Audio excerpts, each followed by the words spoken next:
Good afternoon, everyone, or good morning, depending on which part of the world you are.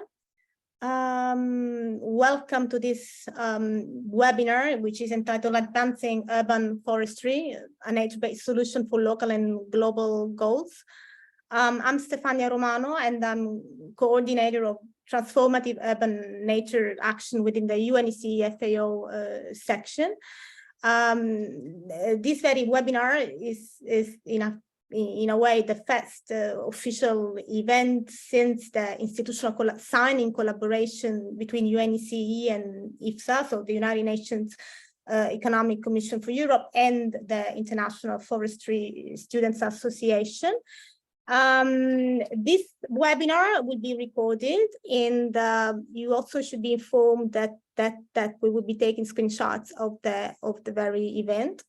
The objectives and the outcomes of the webinar is, the focus is certainly about youth, local action, and urban forestry within the UN, the global frame. And the objectives and the outcomes of the webinar is how cities can in fact reinforce their management on urban forestry, how youth can collaborate and contribute in this process of coordinated action on with local governments, and how local implementation links into national and global goals. Just to give you a short overview of today's agenda, we are going to be having the opening remarks by UNECE and IFSA. Then we will have a keynote address by Cecile Konijn-Dijk. Daniel Greenswald will be presenting the toolkit, and then we'll have a case study by Turbe, UK, followed by questions and answers. So it's my pleasure to be opening it up and giving the floor to the first two speakers, UNECE and IFSA. So please, Liliana Annovazzi-Jacob, the floor is yours. Thanks much, Stefania. Can you hear me? All good. Thank you. Thank you very much. I'm really delighted to be partnering with IFSA, and many thanks to Agustin Rossello. Hi, we're meeting for the first time. Nice to see you. And to Isabel de la Paz, who have been really instrumental in getting this going and growing this partnership. Thanks very much. We're really happy about this. I'm happy to see the interest in this call today and in this topic, and also having many young people here. Unfortunately, I no longer count myself among you guys, but would be nice to be young again. We hear a lot about the youth are the leaders of tomorrow, but in fact, you know very well that you are the leaders of today, very much so. Be it in your universities, in your communities, in your daily lives, you're really telling us old ones here where to go and what to do, and we're really delighted that you're here with us today. I'm also very happy that what we present to you today and what we're talking about today is not just talk, but actually walking the talk and act. And the focus of our action today is urban trees, urban forests, forestry, as a nature-based solution for local and global goals. Of course, those among you who are foresters or forestry students, you know very well and you know best about these many benefits that these urban trees can bring us, be it the heat reduction, be it less heat-related death, the reduction in energy consumption, the increase in flood resilience, but it also energizes neighborhoods. I mean, it's just attracting more residents, it's more tourists, it's more shoppers. It's just, you know, nice to have your dinner out in the big wide open. And there's so much more that these trees can bring us. But obviously delivering these benefits requires a lot of hard work over many years. And while we know that municipal tree offices are already overstretched with the many day-to-day tasks, the season-to-season tasks, the demand for urban tree management is there, and it is critical because it ensures that we really have the right conditions for these trees to survive and to grow and thrive over time. And this is why at UNECE, we developed a whole set of products, which we call the Urban Tree Pole initiatives. Under this product series, we will present to you today the toolkit, or the planning and management toolkit.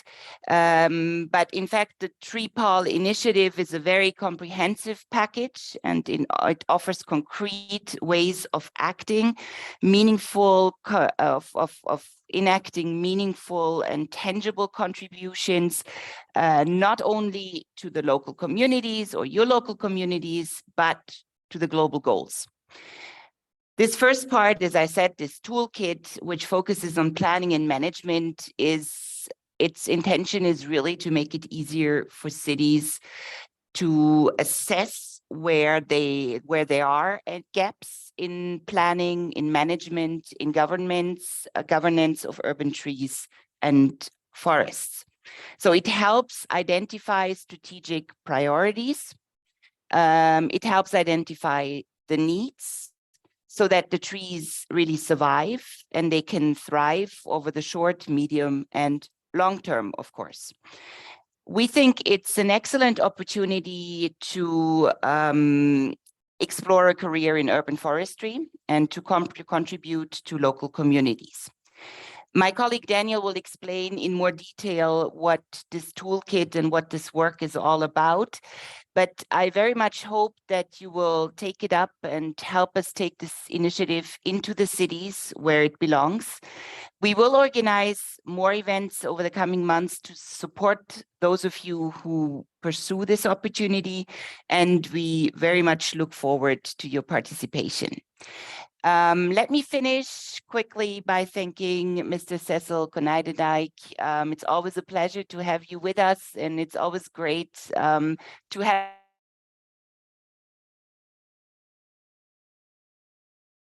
brief on sustainable urban and peri-urban forestry, and also the regional action urban forestry opportunities plan that you have helped us develop for the UNECE region.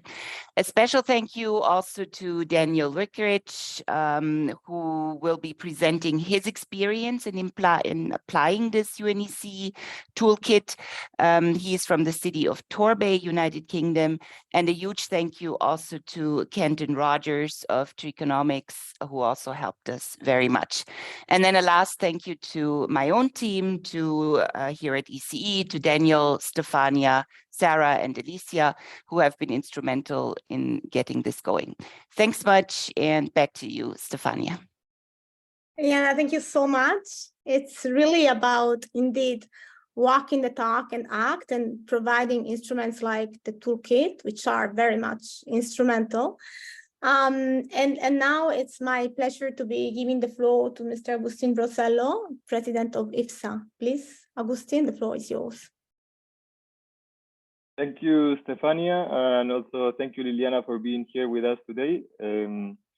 I really see the value in this event, in this collaboration that we are building together with UNECE. So I'm really happy that this letter of collaboration was signed and that we can announce it here, and we are starting with a first step towards collaborating of IFSA and UNECE. Also, I want to thank, of course, our team in UNECE, Stefania and Daniel, mainly for organizing all of this, Cecil, and all our speakers. To all of you that may not know, Cecil was previously connected with IFSA. He was one of our first IFSA presidents. So he's a source of inspiration to all of us, even many years after his time with us. To tell you a little bit about what we do in IFSA, we are the largest international association of forestry students and related fields, and this was established in 1990 as an NGO in Freiburg, and it has been motivated by students organizing symposiums since 1973. So last year in Chile, we had the 50th anniversary of the International Forestry Students Symposium. It was an amazing event. More than 100 students from 30 different countries came to Chile to see the forestry sector and also connect and collaborate together from their different perspectives.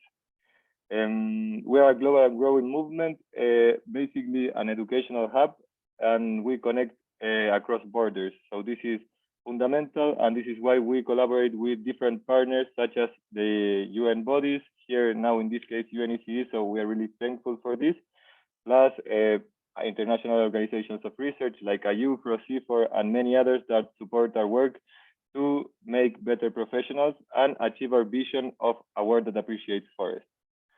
We count with over 12,000 members from undergrad, masters, and PhD studies from more than 140 universities in plus 60 countries. So IFSA is a huge organization, and that we have the goal this year to step out of just being an educational hub and turning into an implementing body or a strategical stakeholder for achieving the global forest goals. So we thank you, UNECE, for giving us the opportunity to show ourselves and what we are capable of. Just as a little bit of background of my state here, I am from Chile. I live in Santiago, in a huge city, an urban city. And the difference between the places within the city and the urban forestry, the forest coverage within them, is totally biased by the income level of the communities that live there. Maybe this is something that can be relatable to other cities along the world. And this is something that I would love that we as IFSA students could change. It is on us that know the importance of urban forestry to go back to our local places, learn here at a global scale, learn from the experts in the world, and take this back to our communities and not face just this difference of forest coverage because of income, but with the knowledge that we have, we can actually impact and improve it and have a better life for our communities. Just to finish, I would like to once again thank you all for being here. I would like to encourage you to take this opportunity. This has been a big coordination effort to have the speakers that you will be able to hear today, to include IFSA in this big movement of Trees in Cities Challenge.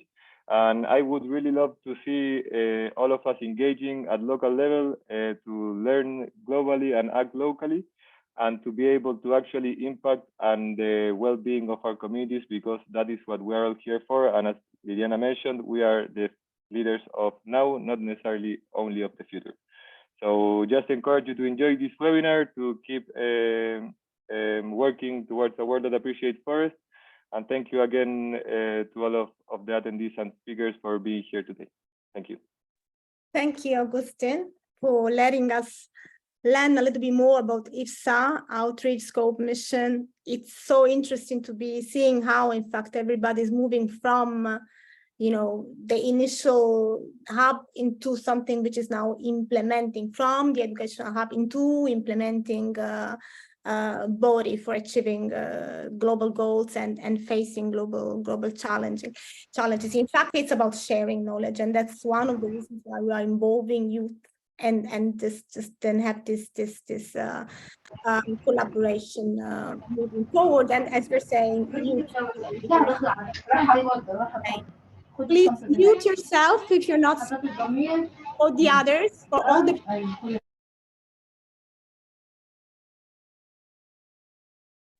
Good. So now the next speaker is Mr. Cecile Konijnendijk. It will be just having a keynote address about the role of youth in driving sustainable urban forestry. About Cecile, he has a very long-standing and outstanding experience, I would say, 25 years of experience in studying, teaching, and advising on different aspects of urban forestry, contributing to academic journals, to international organizations such as the UN. Cecile, the floor is yours.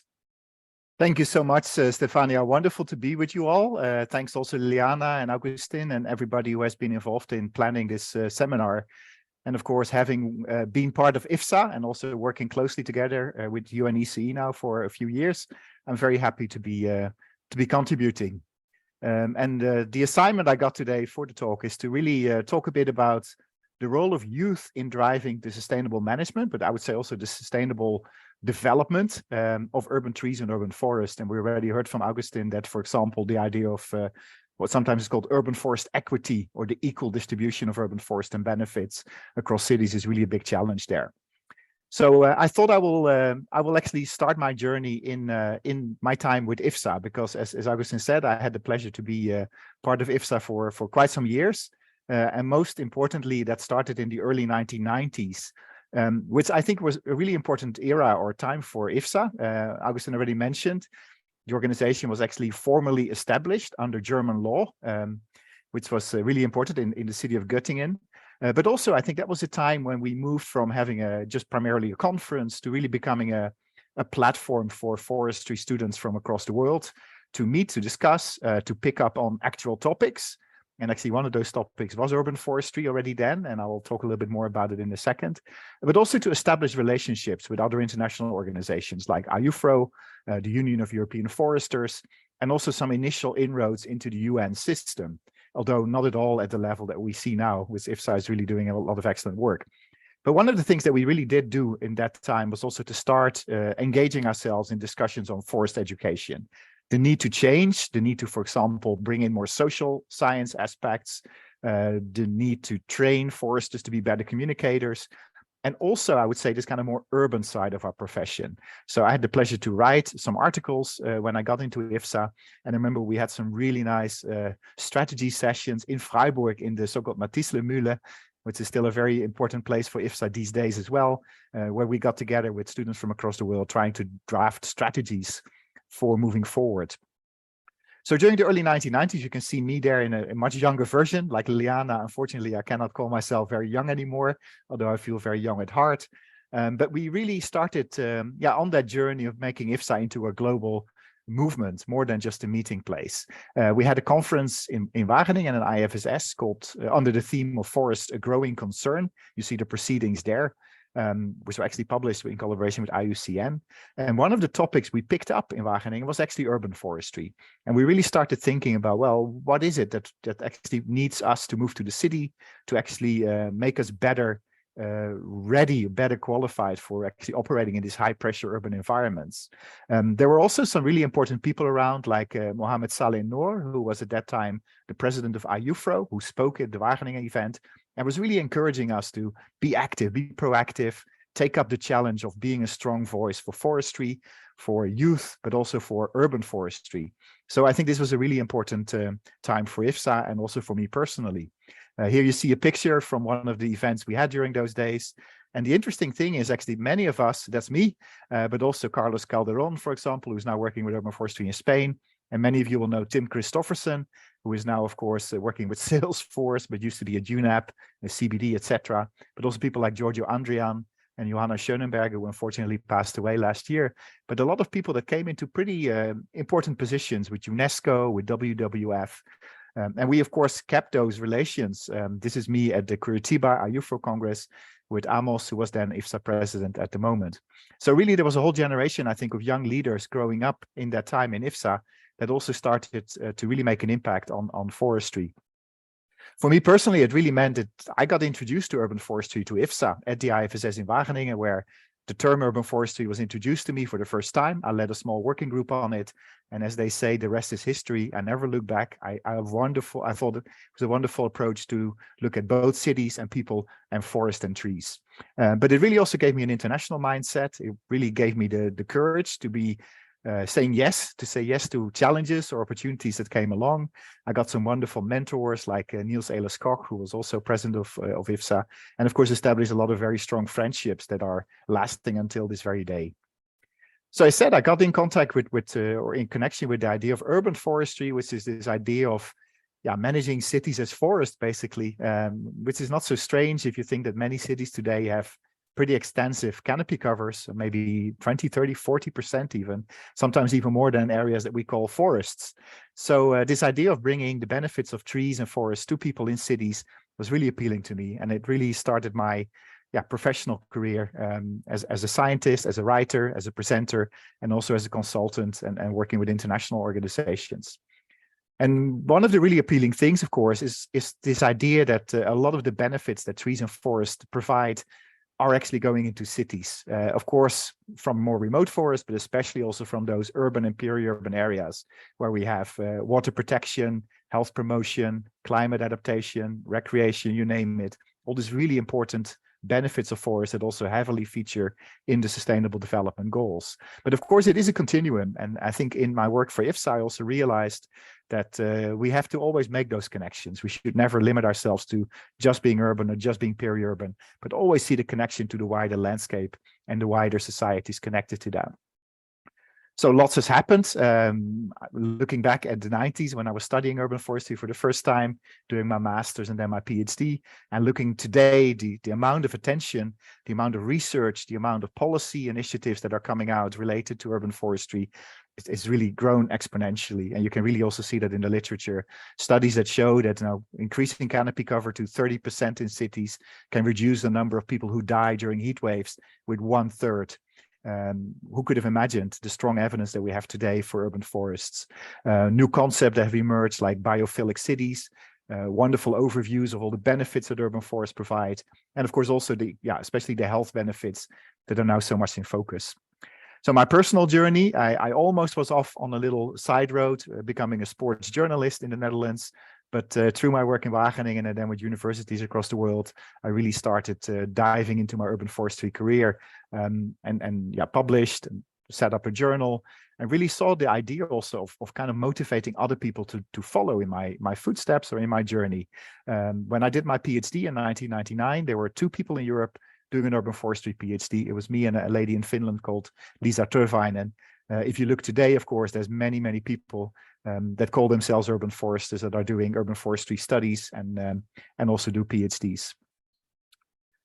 So yeah, I've been trying to, of course, to also take the chance to keep promoting the benefits of trees and forests in different platforms. That could be from conferences across the world to podcasts, to media, etc. And it is really a message that is getting more and more a reception. So there's more focus today on trees, especially for climate and for health and biodiversity benefits than there has ever been, I think, when we look at cities. But of course, it is not to say that we are there, where there's a lot of misconceptions still about the role of trees in cities. There's still a lot of opportunities to increase the importance of trees and make sure that trees are also better managed. I think really important is to just not talk about only tree planting, but to follow up with really good tree care and tree maintenance. So we have to make sure trees become old and become and stay healthy and can provide all these benefits. So one of the organizations I had the chance to work with, as mentioned, was UNECE, or has been UNECE, and we made this really nice policy brief. And I think one of the nice results from this is this illustration of all the benefits of urban forests. And this wheel of urban forest benefits is now circulating on social media, comes across in many different forms and shapes, and it really shows, again, this increasing interest in the role that trees have for urban societies. For me personally, it has also been a very interesting journey. I've been featured in publications as mad as the French Cosmopolitan, talking about people who are creating happiness. And one of the reasons, of course, is the 330-300 rule that I launched a few years ago, which basically states that we all need to see big trees from our windows. We have to have 30% canopy cover in our neighborhood, and we should never have more than 300 meters to a high quality public green space. And this is, of course, a kind of a little rule to bring trees and nature close to everybody, not just to those people who can afford it, who have money, but actually to everybody across the world. So one of the things, of course, is to make sure that we keep a good flow of people coming in. We really have a huge need for people in urban forestry these days.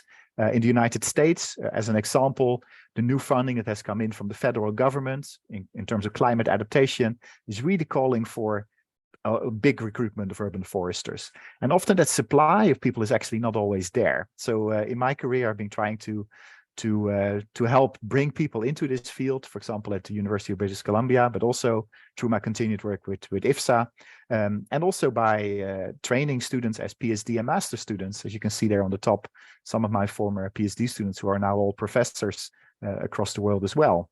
So there is really a need, I think, to train, to make people enthusiastic about this field, but also to really try to see what is the role of youth.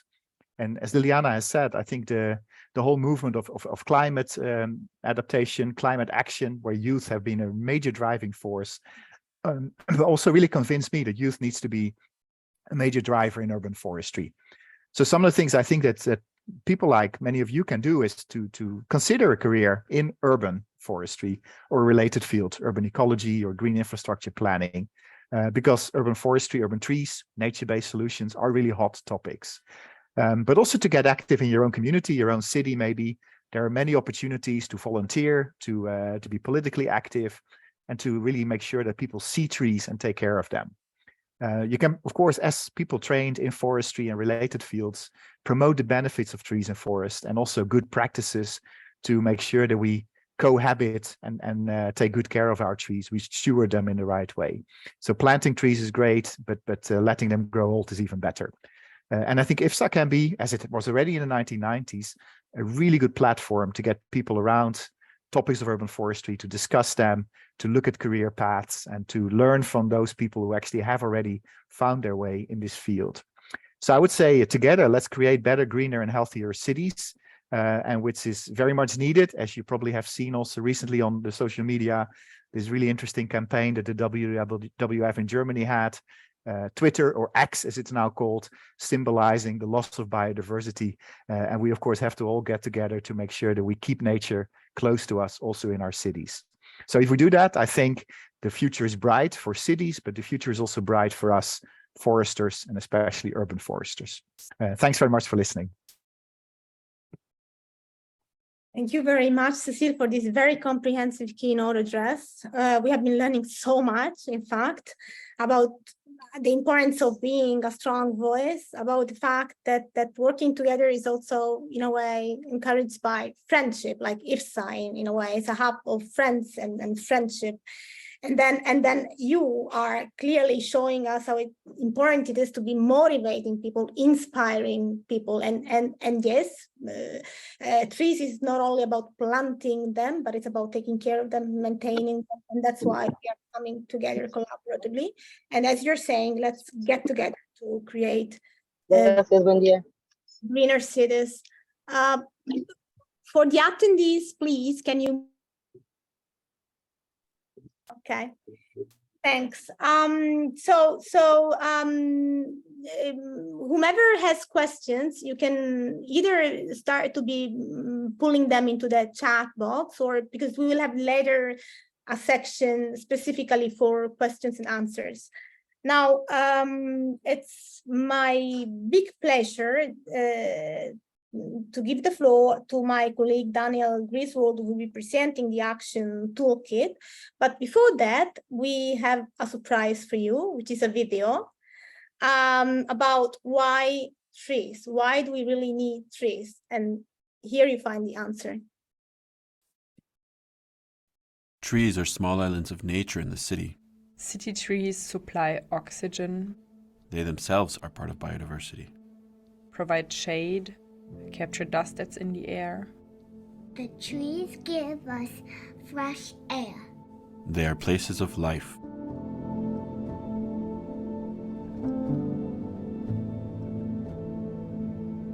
Now picture your community, held by the roots of generosity. Branches wide with the gifts of food, shade, and peace. Can you see it? In green areas where there are many trees, it is about 5, 6, 7 degrees cooler on summer nights than in densely built up areas. And this effect is carried into the neighborhood as well.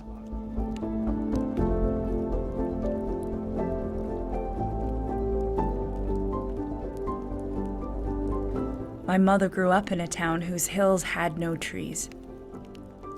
Birds nested under roofs instead of tree canopies.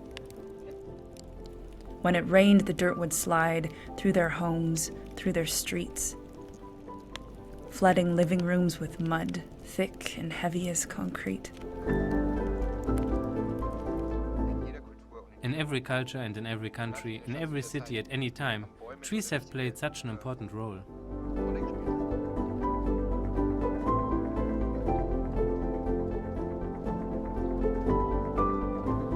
this brilliant living technology. Inhaling the harm of what we discard, exhaling clean air for us to breathe.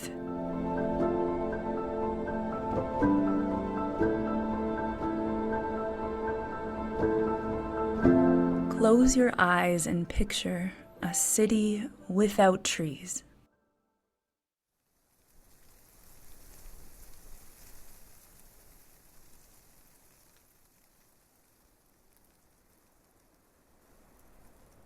Can you hear it? The near silent breeze, with no leaves rustling, paper music, or crackling beneath walking feet. That would be a dead city without trees. Now picture what is missing from your memories. No treehouse or fruit you can simply pick up and eat.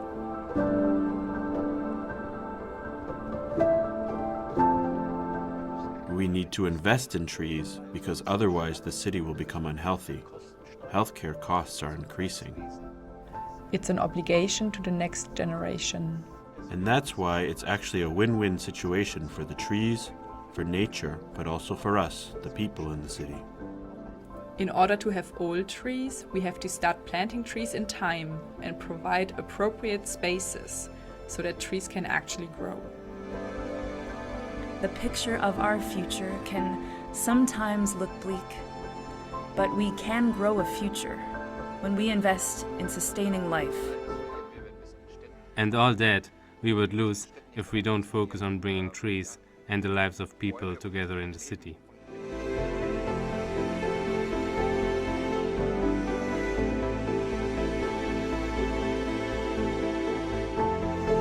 We need staff to achieve that and the corresponding funds for it. If we promote and foster trees in cities, we can mitigate some of the effects of climate change. When we plan and build cities known for their trees and not concrete, when we all plant and care for them to sustain life locally,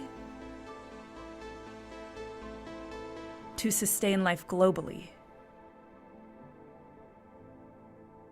Now is the time to act with every tool we have. We need trees in cities.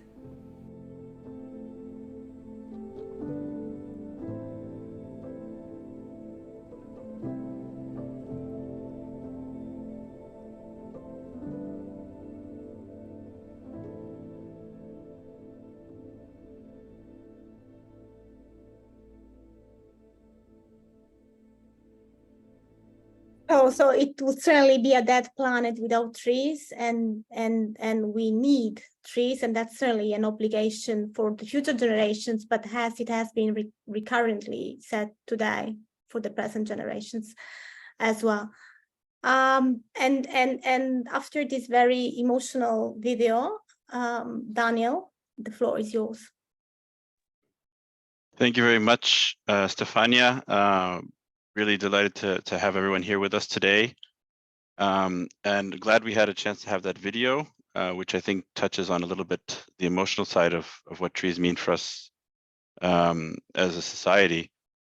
Because now you get to hear from me as a bureaucrat. So we need that emotion to get you through my presentation now.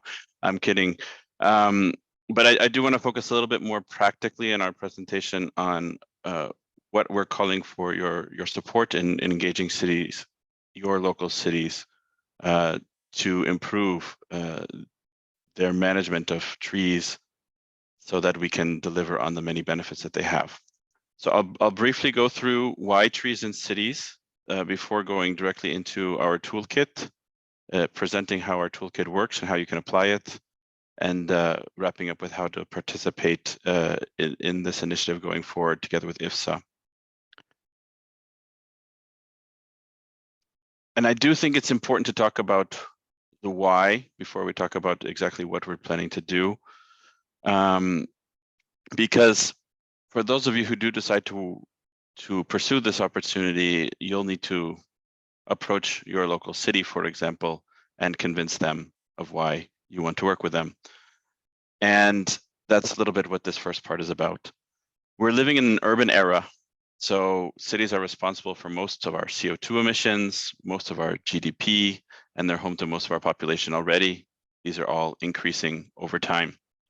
So if we want to achieve sustainable development, if we want to achieve climate action, if we want to conserve biodiversity, reduce disaster risk, and many other global objectives on sustainable urban development, for example, trees are going to play a key role.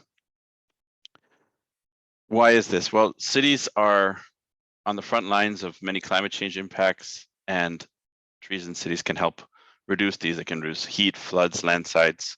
I won't go into these in a lot of detail because most of us are familiar with a lot of these benefits, but they're also very well articulated in the policy brief that Cecil drafted and mentioned earlier on.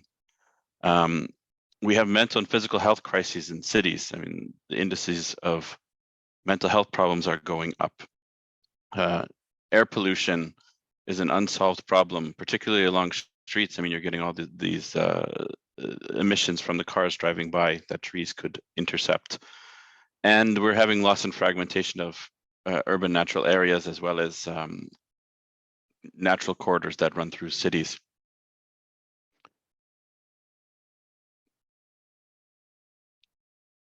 And urban trees are a nature-based solution for many of these problems. So they can mitigate climate change. So we have some interesting facts here. Maybe you're familiar with some of them, but for example, trees that shade homes can reduce your energy consumption by up to 25% a year. We can reduce ambient temperatures up to 8 degrees in shaded areas. It's scientifically proven that having trees in schoolyards along streets improve mental health. They also provide space for physical activity to improve physical health. They reduce exposure to pollution. They also help to grow equity. So they provide public spaces for community to come together. They also can provide areas for growing food, which is important if we want to build better awareness of a lot of our urban populations for agricultural policies as well, for example, for good nutrition. They reduce disaster risk. They can stabilize soil. They can intercept large amounts of water, so they reduce flooding and mudslide risk, for example, in urban areas. And they are obviously critical to protecting biodiversity, especially if they're managed as part of an integrated network with habitats and corridors in the urban and peri-urban zone. Now, all of this depends on planning and managing our urban tree and forest cover for the long term. And if we do this, studies are showing that it's cost effective. So there's one that got some headlines recently from Lisbon, estimating almost a 5-to-1 cost to benefit to cost ratio, I should say. So for every dollar invested, you would have 4.5, or for every euro invested, you would have 4.5 euros in benefits based on the Lisbon study. And the same economics are at play in most other cities. The multiplier may vary a little bit. Cecil mentioned the 330-300 rule, and I think this is also very important to highlight the dimension of equity.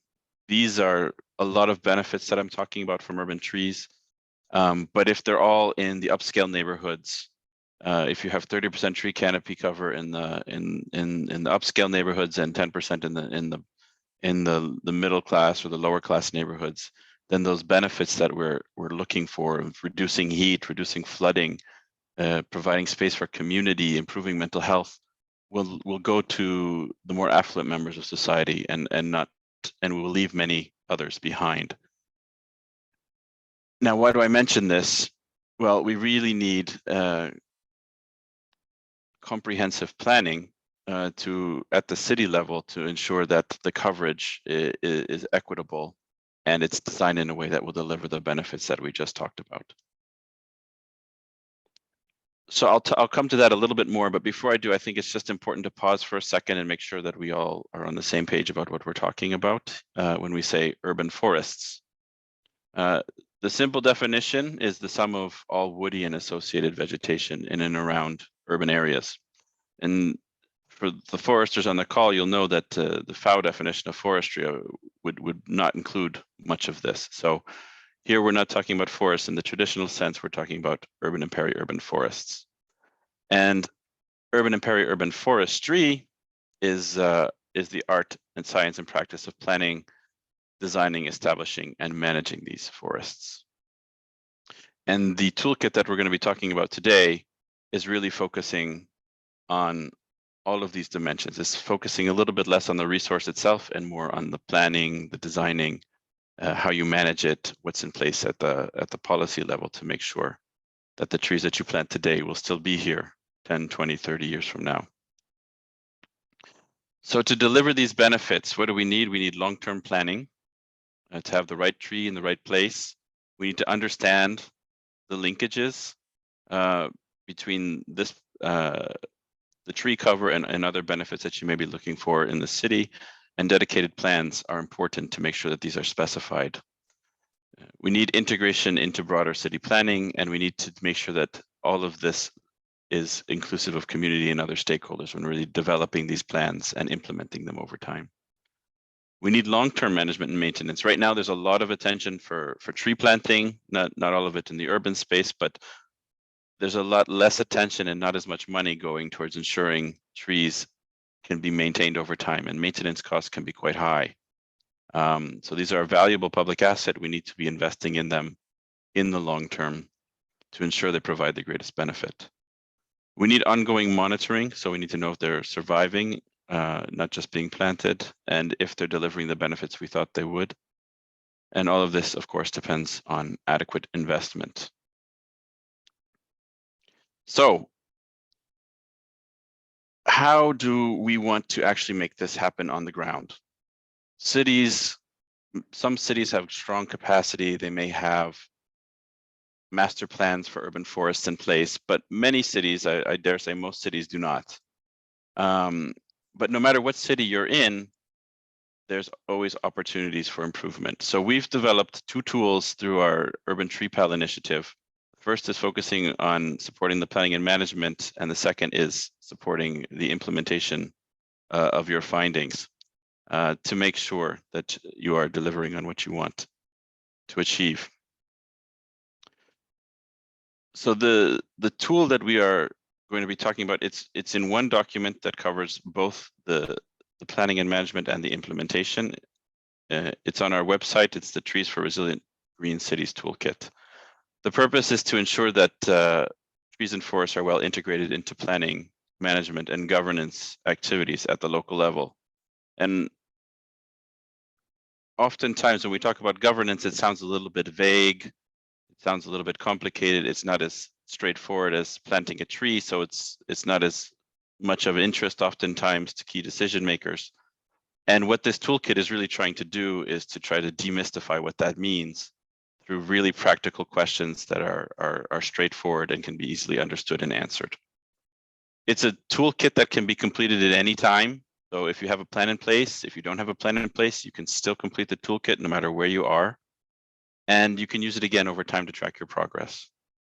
It's self-directed, it's simple to use, and it's quick to use. So it's not something that requires you to have a budget to go out and collect new data, conduct some specific research. This is basically a desktop exercise where you're gathering available information, and it's more intended to to have a structured approach to seeing where you might have some gaps to address.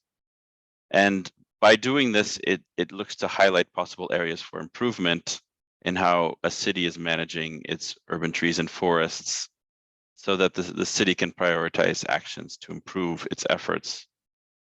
And the second part of the toolkit is to develop an implementation scheme with a financing plan to act on those priorities. And I'll come in a second to an example question. Some of you maybe have already seen the link that was shared with the invite to today's meeting. So the toolkit starts with a scorecard, and this looks at 10 different dimensions of everything that we think you would want to have in place as a city or be considering as a city to see if you're effectively managing your trees and forests to deliver on the multiple benefits that we mentioned up above. So we're not asking for a tree inventory, but we are asking, do you have a tree inventory? Do you have an assessment?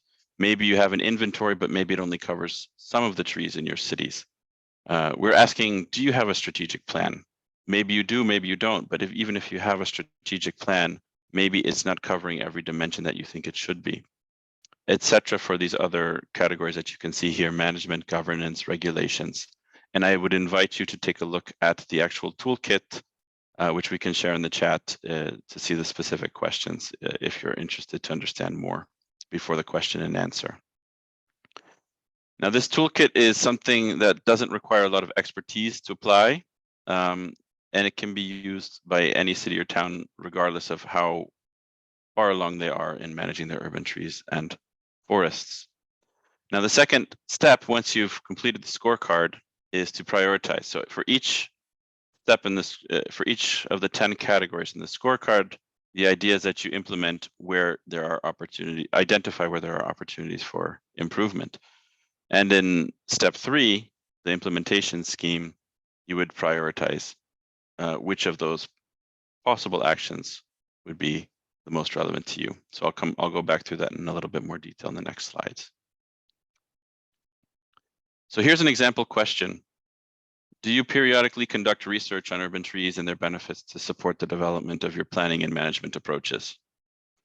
And the response might be yes, we have some pilots, but no collaborative research. Potential actions would then be, yeah, it would be great to contact a local forestry program to see if we can collaborate with the university, because there's some questions that we have that maybe we could answer through some collaborative research. Maybe we want to develop a pilot. I'm taking an example here from Geneva, which is ending architectural pruning of the trees. So instead of pruning them every year to have a square shape along the street, now they're letting the canopies grow out to have more carbon capture, more habitat for biodiversity.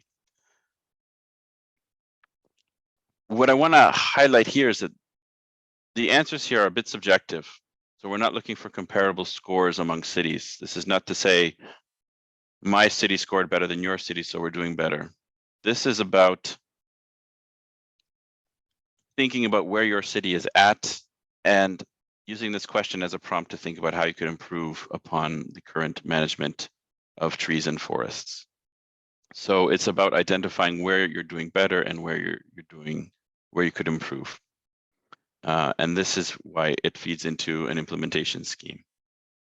So the current score and the target score is more of a way to facilitate communication. Let's say you're a forestry student, you approach a city tree officer, say, I'd like to do this toolkit with you. They say, sure, let's do it. Once you have your results, they say, okay, now I want to show this to someone higher up in the city, the head of my department, the mayor, who knows. These scores are an easy way to signal to those higher level decision makers where there's areas for improvement. On the previous slide, we identified some potential actions. Here, I'll come back to it. So contacting a local forestry program, developing a pilot. Once you finish the checklist, the next step is the implementation scheme. So here you would look at all the possible actions that you identified for each of the different questions, and you would prioritize which ones the city thinks can make the biggest impact to implementing, its objectives on urban trees and forests. And it's very important to specify what that action or that follow-up next step would be, who would do it, when it should be completed, and if additional funding is needed. This is critical to ensuring that your findings of your toolkit are translated into something that's actionable for the city to implement going forward. And this might be something that if you're working with the city through this initiative, they might say, okay, yes, I agree. The action you identified is necessary. Hey, we have some funds. Do you want to work with us on this? So I think one of the reasons we've been talking with Agustin and Isabel about working together on this is a great opportunity, not just to get some experience of what it's like to work in urban forestry with the city, but it might also lead to some actual opportunities as you're looking to begin your career.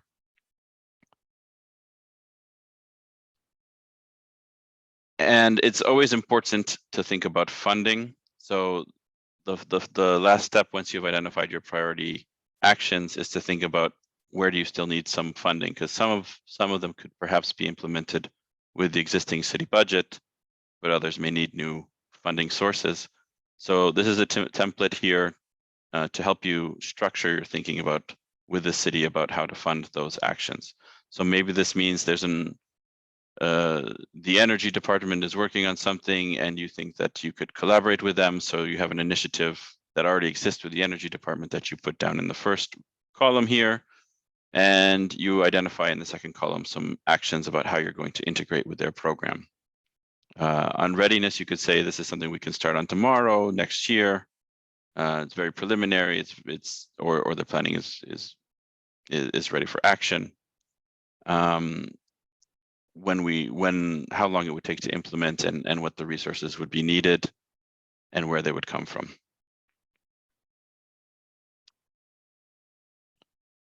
So that's how the toolkit works. And I anticipate we'll have some questions and I'm happy to discuss them more. This won't be our last event either, so there'll be more opportunities to discuss them for those of you who are interested in participating. But I do want to just recap why we think this might be of interest.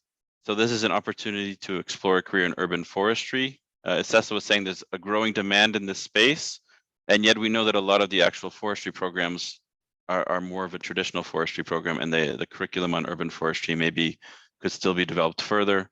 So if this is a space that you want to get some more exposure in, here's an opportunity to sharpen your understanding of urban forestry and of urban forest governance. It's also obviously an opportunity to contribute to your local community as well as national and global goals. And it's something that we don't think would take an extraordinary amount of time or effort. It would take some, but it's something that's doable. And for those of you who are interested to work with the city on this, if you do develop an implementation scheme, you can share it with us, and we will recognize. We'll share a certificate of recognition from UNECE that you have participated in the initiative and developed the implementation scheme with the city. So how do you participate? If you're interested, even if you're still on the fence, scan our QR code or the email. The URL is below the QR code. Register today. We have a simple registration form. And the next step on your side would be to reach out to your local city or town forester probably and see if they'd be interested in working with you. We plan to send a follow-up email to everyone who registers probably around the middle of September to see how things are going. Did you reach out to a city? Are they interested? Are you still looking for a city? And for those of you who move forward, we're going to organize a meeting in October for peer exchange learning, so you can exchange with other students or other professionals who are working in other cities, and also have questions back to us at UNECE and IFSA. And again, if you do work with the city, once you finish the implementation plan, share it with us to receive a certificate of recognition. Do want to highlight one last thing, which is UNECE also has a Trees in Cities Challenge, which is a challenge to cities. So mayors submit a pledge to UNECE to plant a certain number of trees. So to date, over 80 cities have pledged to plant more than 13 million trees. And here I'm just highlighting again why cities might want to pledge, in case you want to share this with a city that you're talking about as another thing you could work on with them. These pledges are something that can help local government administrations highlight the importance of their work, get some recognition for the importance of their work to manage their urban trees and forests. So if you're interested in our Trees and Cities Challenge, you also have a QR code, the big QR code on the left here that you can follow for more to register your interest. And we have some QR codes for some additional resources. So the policy brief Cecil mentioned, the Trees and Cities information brochure, and our draft regional urban forestry opportunity plan. Thank you very much, and I look forward to your questions. I didn't go into the toolkit question by question. We will hear, though, a little bit from Torbay, and I'm happy to take about their experience with the questions, and I'm happy to take your questions during the question and answer after that. Thank you.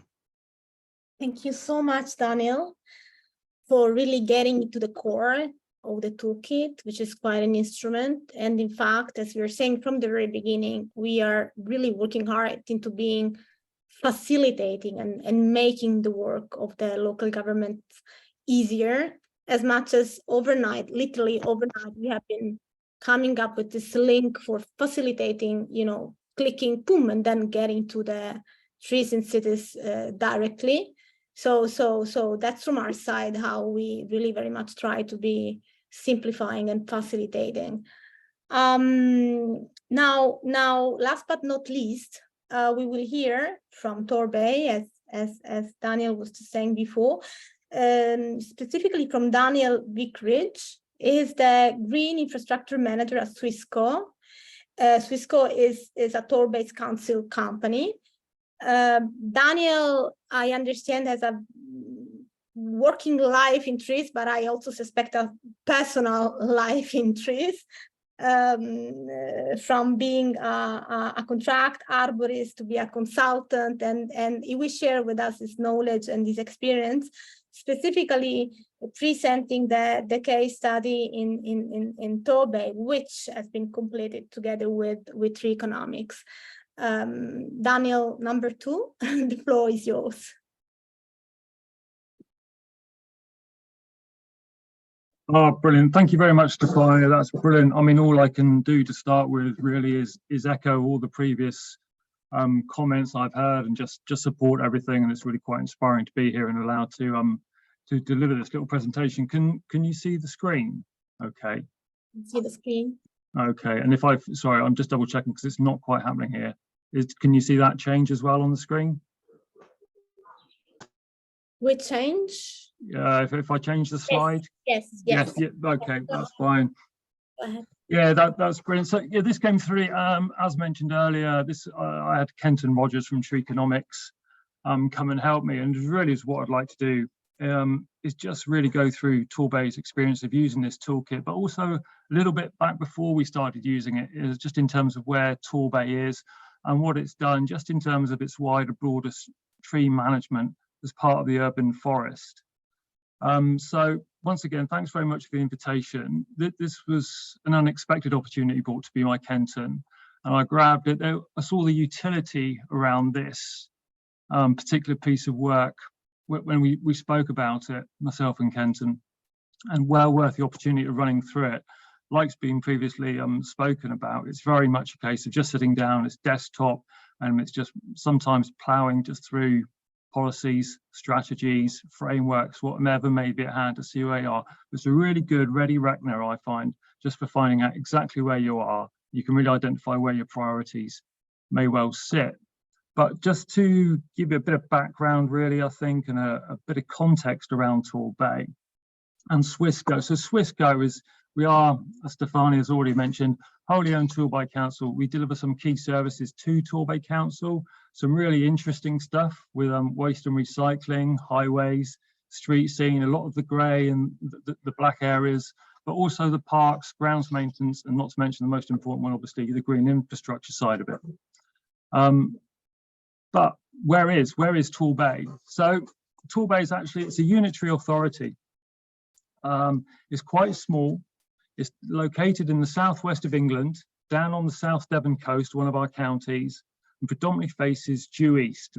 Prevailing wind condition is southwest, really important to know that for our planting and maritime coastal exposure, all those things that buy into where we are and what we do and how we look after our trees.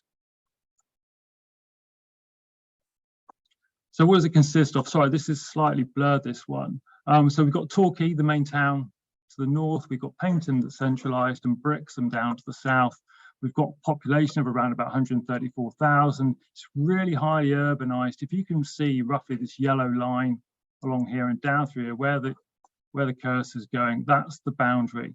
So we've got a lot of people in a fairly small area, and with got some little urban areas here and here, and we've got some other bits here that just link up these wider conurbations, and we've got some greener areas just over here to the west, largely agricultural, but there are some linear woodlands that come down straight through here, down through here, and down through here as well, that link it up and provide that connectivity and part of the BNG or biodiversity that we have within the area. Now, the one thing about having a unitary authority is that we are responsible for all the street trees, the parks trees, and to some extent those trees that are privately owned that we administer through our local regulations, our tree preservation orders around tree protection, and our conservation areas that provide statutory legislation. But before we go on to where we were heading for, it's what I'd just like to bring up. So what have we done so far as Torbay, standalone? As Daniel mentioned earlier, where are we within our journey? It doesn't matter where we sit.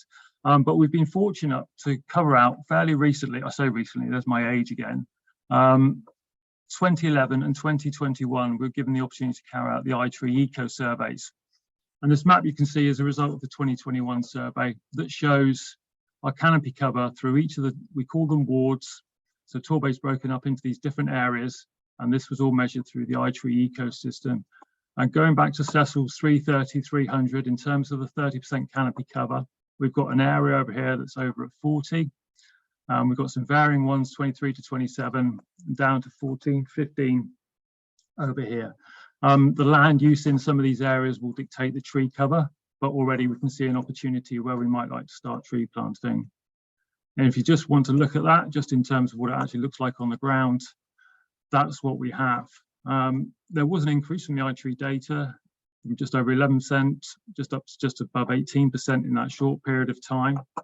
But what this actually gave us then, we actually managed to achieve some opportunity mapping for tree planting, or preferably tree establishment. That first 5 to 7 years after tree planting is absolutely key and vital to ensuring that the trees get to those large old specimens that we all like looking at.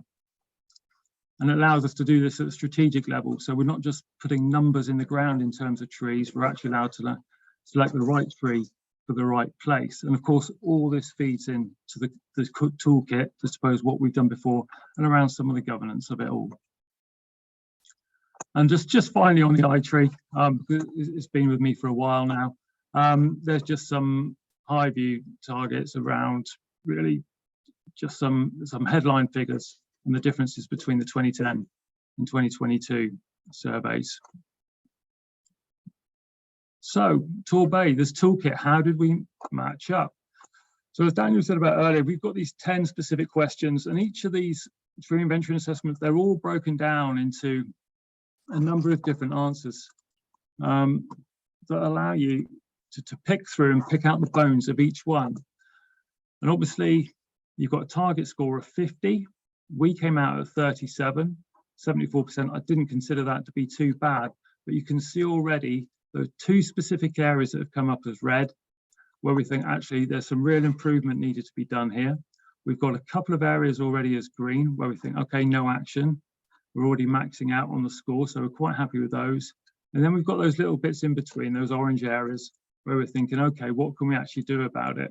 And we've got those brief actions just to try and carry out those actions to see if we can actually improve these. And as I say, this will be a working document. So where we've got carry out policy review, that has already started.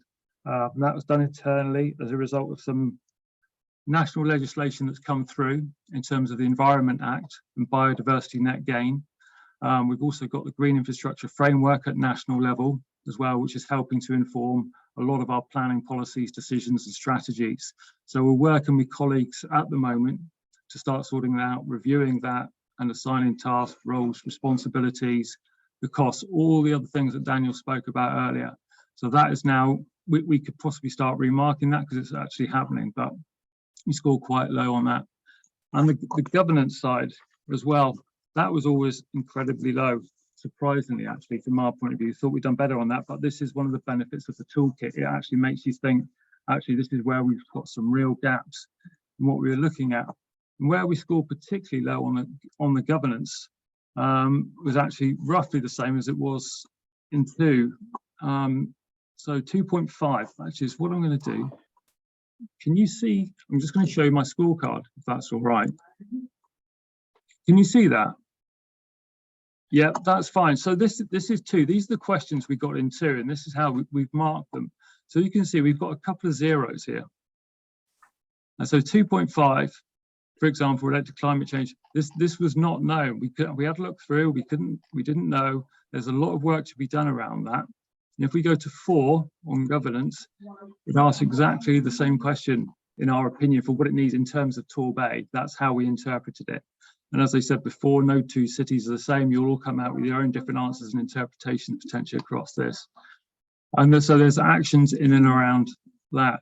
So that really does highlight where we are with what we need to be doing in and around Torbay. I'll just take that away again.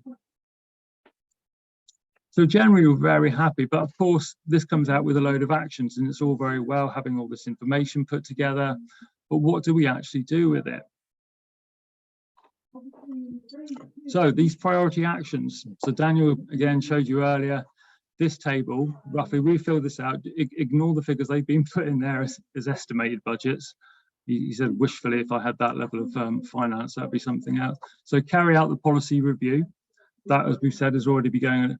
But who's going to lead on that? So we've been asked to lead on that. That's already in place and happening. Because it's very much in its initial stages, we haven't been given a timescale yet, which is a bit odd. We should have been given one by now. And these things are still to be confirmed. Now, one of the other key ones for me is carry out the Urban Forest Master Plan. That, I think, is going to be vital to be going forward. I actually have, as a result of this, although we haven't sorted out the finances going forward, by actually producing this, and this was done relatively quickly, I took this to senior management, and I now have a meeting with those in senior management positions to be able to go through this and identify those areas and the finances around it to see if we can start implementing some of these actions. So for me, it's actually been, in terms of sitting down and spending a few hours going through our documents and policies, absolutely key and vital in actually delivering and gaining a place sat on the table where we might be able to further our urban forest in terms of its strategic management going forward and plug those gaps where we're struggling with it. So what do we actually glean from all of this? Yes, it's a desktop's oversight. We get a real strategic oversight of where the gaps are within our policies and strategies. We're able to identify what actions are needed. We can review and assess our current policies, planning, management approaches to identify our strengths and opportunities for urban forest enhancement. And as I've just said, it's now led to a meeting with senior management by which we can possibly further this. I would say that actually it's been great to see the number of students on here looking and appreciating this. Don't be afraid to knock or email or phone up your local tree officer, your green infrastructure manager. We're all at local authority level, municipality level. There's always too much to do, lots to do. And an offer of someone carrying out this high level view of sitting down with you beside with those documents, just going through what you've got, will generally be well welcome. So I'd fully support you in knocking on the door or kicking down the door if you even felt like it, and putting yourself front and center just in terms of the future of urban tree management and the urban forest within your area. Thanks very much. Back to you, Stefania. Thank you so much, Daniel. So interesting to be learning about Turbay's case study, the toolkit, and again, how to be facilitating in assessing strengths, opportunities, gaps, but also actions, and again, collaboratively. Now it's time for opening up to questions and answers. I've seen a number of interesting comments in the chat and also questions.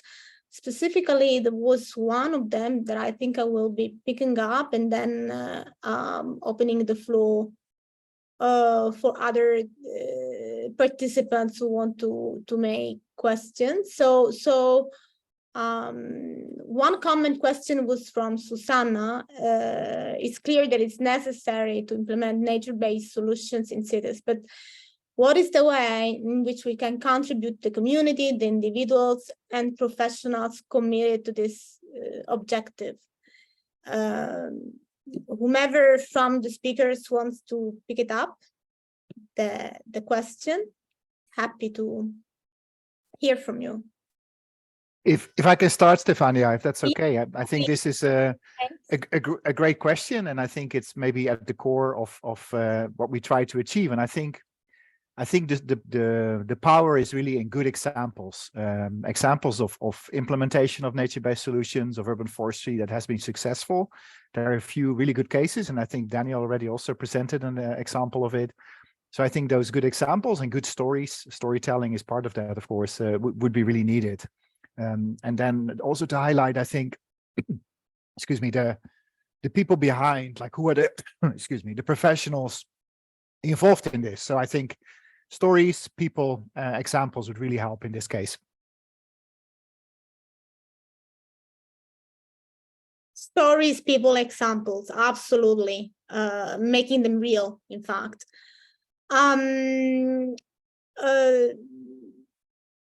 Well, there was another question which is not clear. It was like, is there any protocol or mechanism that provides us with support? Well, clearly there is a number of tools that are provided, as all the speakers have been presenting today. There are interesting comments which are quite long, but not necessarily questions. Yeah, Yes? I mean, Stefania, maybe I can jump in about the question on support. So, Right. I think this question came in the chat before I presented the slide on how to participate, but it certainly is a good question and worth maybe a little bit more of an explanation there. So, from our side, we are planning to organize meetings among the people who register to participate for exchange, answering questions that come up to provide support as you go. The toolkit itself links to a lot of resources that you may also want to consider. There's a lot already out there in terms of resources, so it also expects to some degree that you would do your own you check your own reference documents. If you find an area through the checklist where you say, as Dan Vickers said, they're focusing on governance, for example. So you say, okay, I'm going to look for one of the guidance documents on governance. I'll go through that and see if that helps me think through how I might address this challenge. If you read that and then you come to our peer exchange meeting, you can raise that saying, this is a challenge I'm trying to think about. Here's the context. Here's some of our ideas. I'd love to hear from others. You'll have a chance to hear from others participating in the initiative, as well as from UNECE and IFSA. So that's the approach to supporting this going forward, because it really also depends on understanding the local context. So you have to do that first bit of the work and then come back to the group. And this is something that we actually see being very needed and very welcomed. We have an informal network of experts on urban nature, and some of our most popular events are just where we have a case study from a city and some exchange after that among the experts, many of whom are in cities, just wanting to learn from each other. Thank you, Daniel. Thank you so much. And I can see that Augustin has a question himself, right, Augustin? Please go ahead. Yes, thank you.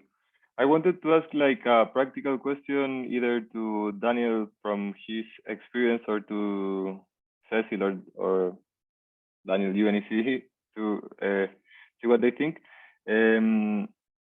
If I am thinking, for example, of implementing this mechanism at the Chilean scale, should we be aiming for a big city, a municipality? Like, which scale would you recommend, or does this depend on the connections you have, on the accessibility you have to the different information? What would be like the bottlenecks or the recommendations that you would give to actually implement this in the ground once we end this meeting and go to recover the information, like scale-wise? And yeah, that would be the question. Thanks. I can jump in there maybe, and if you want to also jump in, Cecil. So it's a really great question. There's a couple points that I would bring up. So first of all, this toolkit works well when you have a city like Torbay, where you have a real interest, curiosity, and openness to apply the tool to see where you have opportunities for improvement.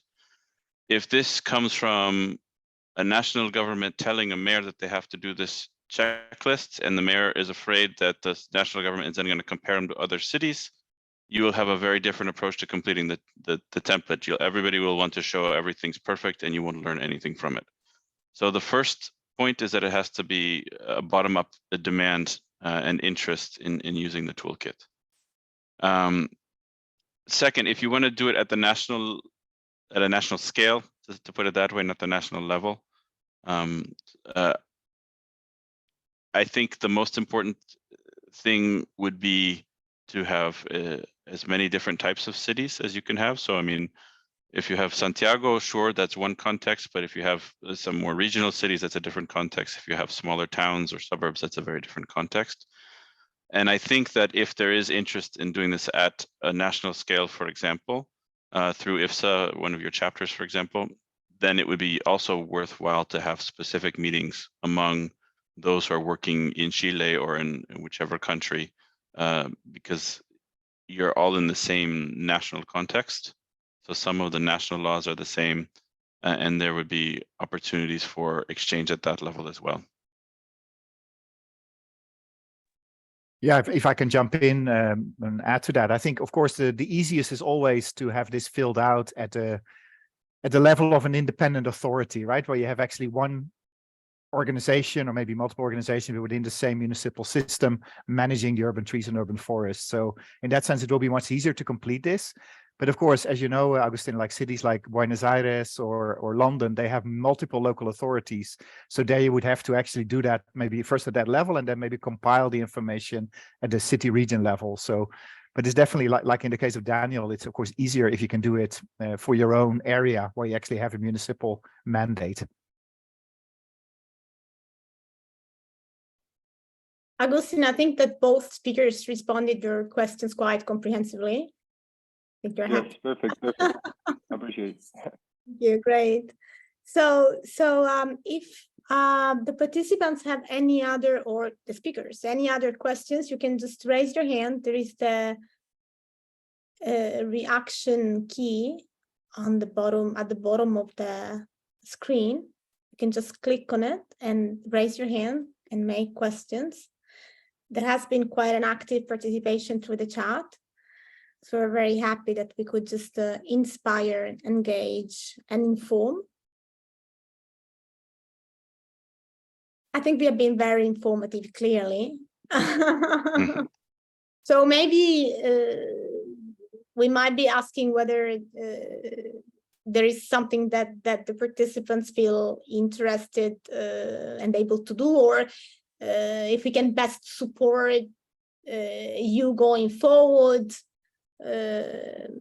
Again, happy to just answer any of the questions.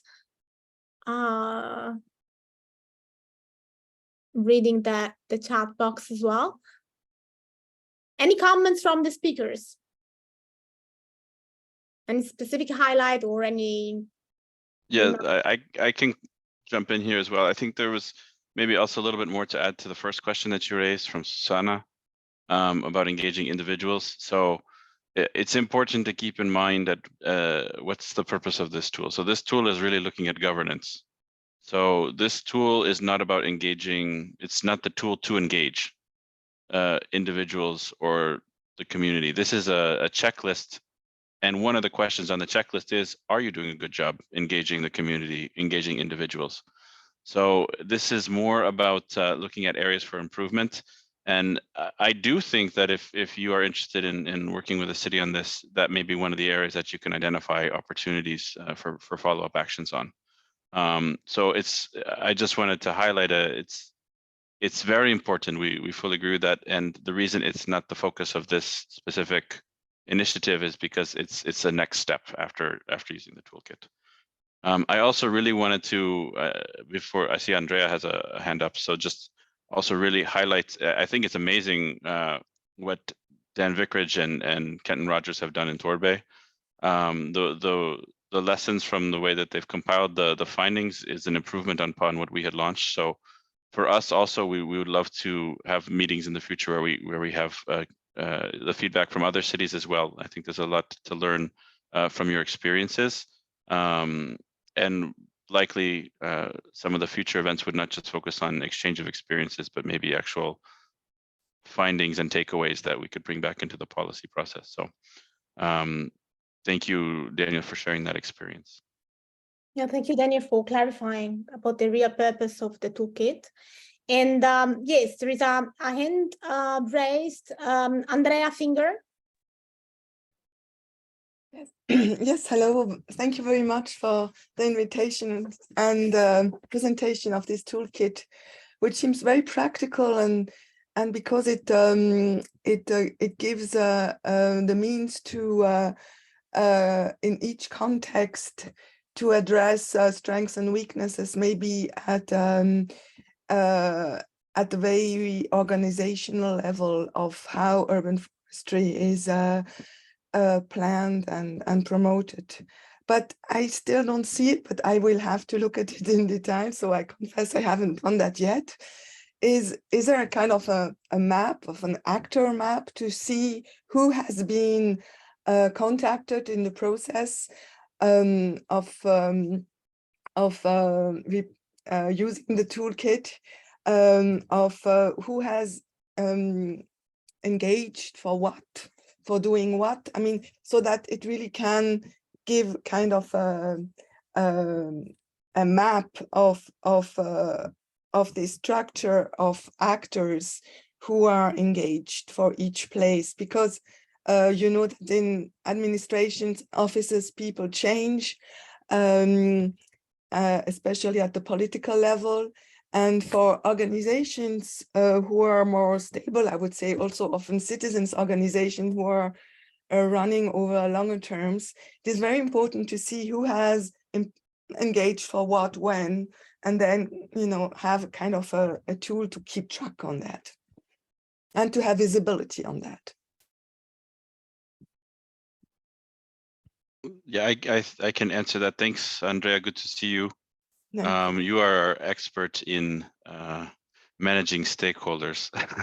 For those who don't know, Andrea has done an incredibly intricate mapping in the Greater Geneva area, which has multiple countries and levels of governance on both sides. In the tool, we have some simple mapping, I think would be the answer. So we have a box that shows everyone who's been consulted and what departments they're from, what their roles are. The questions themselves ask if you're consulting internally and externally with the right stakeholders. It's a bit subjective in that sense, because the context will vary from city to city. So you need to have some level of critical thought when you're applying it to think who would be the right stakeholders to be engaging with. And then when you're prioritizing actions for the implementation scheme, there's an identification of who's in the responsible role for following up. Likewise, we're identifying where the funding sources might come from as part of the toolkit. So it's a simple mapping. It's practically oriented. It shouldn't take a lot of effort, but should make sure that the high level identification of roles is there and of stakeholders is there.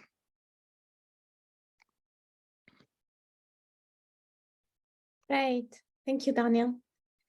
And thank you, Andrea. Any other questions? In fact, we're just slowly going towards the end of this very interesting webinar, but we still have time for one last question. Anum Farouk, please. Hello, everybody. Thank you very much for a really interesting webinar. I just have a question. So, can non-European countries take part in the challenge as well? Thank you for the. Yeah, I don't know if you could hear, Stefania. I heard it. The question was if this is open to cities outside of Europe. It's a good question. I should have clarified. Yes, this is open to cities anywhere to use. So UNECE is the UN Economic Commission for Europe. Our member states, it's a bit deceptive. Our member states also include US, Canada, Caucasus, Central Asia. So we're a lot broader than just Europe. but also that this is open to cities globally. It's part of our Trees in Cities Challenge is how this was developed, and that's a global initiative as well. Fantastic. Well, thank you so much. I really look forward to taking part in it. Thank you. Thank you very much. And whomever is interested to be learning more can always contact us, as Daniel was saying before, knocked our door. Here we are for you. I think I would just wrap up and just coming up with the highlights of the speakers today. Liliana was mentioning the importance of walking the talk. Augustine about how to be passing from educating to implementing. Cecile was giving importance to friendship and to really collaboratively getting cities greener as an obligation for the future generation and the present generation. Daniel, I mean, great work into presenting the toolkit and really showing how collaboration brings in tools for facilitating the actions of local governments and not only linking it up to national level as well, and international one.